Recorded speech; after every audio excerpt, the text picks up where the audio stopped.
स्वागत है मेरे चैनल मैथ्स पोडियम में। मैं हूं आपका मैथ्स टीचर और आज हम क्लास 10 का एक टॉपिक डिस्कस करेंगे, अर्थमेटिक प्रोग्रेशन। अर्थमेटिक प्रोग्रेशन का अर्थ होता है समांतर श्रेणी। जो वो बच्चे बिहार बोर्ड में पढ़ रहे हैं, स्टेट बोर्ड में पढ़ रहे हैं, वो समांतर श्रेणी समझेंगे, और जो बच्चे इंग्लिश मीडियम पढ़ रहे हैं वो अर्थमेटिक प्रोग्रेशन समझेंगे। आखिर अर्थमेटिक प्रोग्रेशन है क्या, समांतर श्रेणी है क्या? तो यह एक सीरीज है जो इंक्रीजिंग और डिक्रीजिंग ऑर्डर में हो, मगर सेम अमाउंट दोनों के बीच का डिफरेंस जो हो वो सेम अमाउंट में हो। जैसे अगर कुछ एग्जांपल से हम समझ सकते हैं, -6, -4, -2 जो यहाँ पे हम दे रखे हैं, इसमें आप देख सकते हैं कि हर दो नंबर का बीच का डिफरेंस जो है वो इक्वल होगा। वो कैसे होगा हम दिखाएंगे निकाल कर। अब सेकंड क्वेश्चन एग्जाम्पल उसी तरह है, थर्ड एग्जाम्पल भी उसी की तरह है ना। अब हम कैसे कहेंगे कि कोई भी सीरीज जो है वो अर्थमेटिक प्रोग्रेशन है या नहीं, ठीक है या नहीं। तो उसके लिए हमें हेल्प लेना होगा सब्सट्रैक्शन का, मतलब घटाव का। दो लगातार कंजुगेटिव नंबर का डिफरेंस हमको निकालना होगा, जिससे पता चले कि वो नंबर जो है, वो सीरीज जो है वो एपी में है या ना। और जो हम डिफरेंस निकालते हैं उसे हम बोलते हैं कॉमन डिफरेंस, हिंदी में उसको बोलते हैं सर्वांतर। उसी तरह यहाँ पे कुछ एग्जांपल है जो दिखा रहा है कि समानांतर से नहीं है, इट्स मीन अर्थमेटिक प्रोग्रेशन है या नहीं।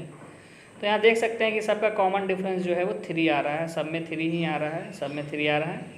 उसी तरह एक और एग्जांपल भी है, उसमें भी हम जब कॉमन डिफरेंस फाइंड कर रहे हैं, सर्वांतर फाइंड कर रहे हैं, तो सब में सेम नंबर आ रहा है। और वो हम फाइंड कैसे कर रहे हैं, निकाल कैसे रहे हैं, घटाव के मेथड से, सब्सट्रैक्शन के मेथड से हम लोग निकाल रहे हैं। ये दोनों केस में हम लोग देख सकते हैं कि दोनों केस में हमारा अर्थमेटिक प्रोग्रेशन था।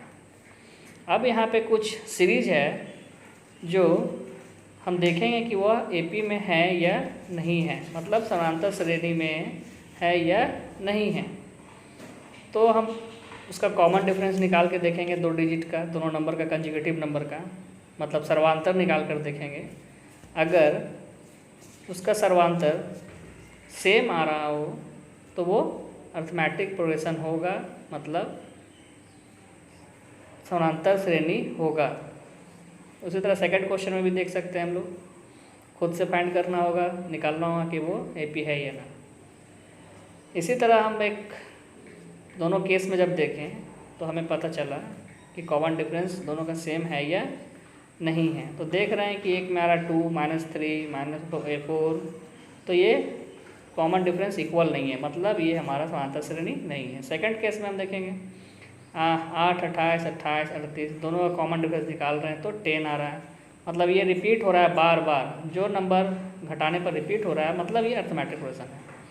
यहाँ पे कुछ फार्मूला है जो एपी में हम लोग यूज करते हैं कॉमन डिफरेंस निकालना, मतलब सर्वांतर निकालने के लिए। A2 - A1 मतलब second term minus first term, मतलब दूसरा टर्म और पहला टर्म को घटाना है। इसी तरह एपी में अगर nth टर्म निकालना हो तो उसका फार्मूला होगा a + n - 1 × d, जिसको हम शॉर्ट में ये भी लिखते हैं।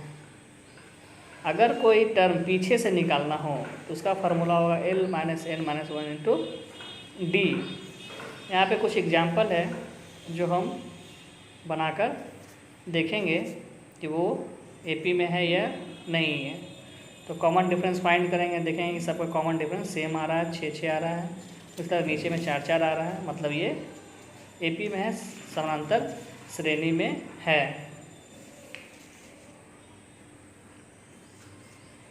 कॉमन डिफरेंस सब में 6 आ रहा है ना, फर्स्ट केस में भी।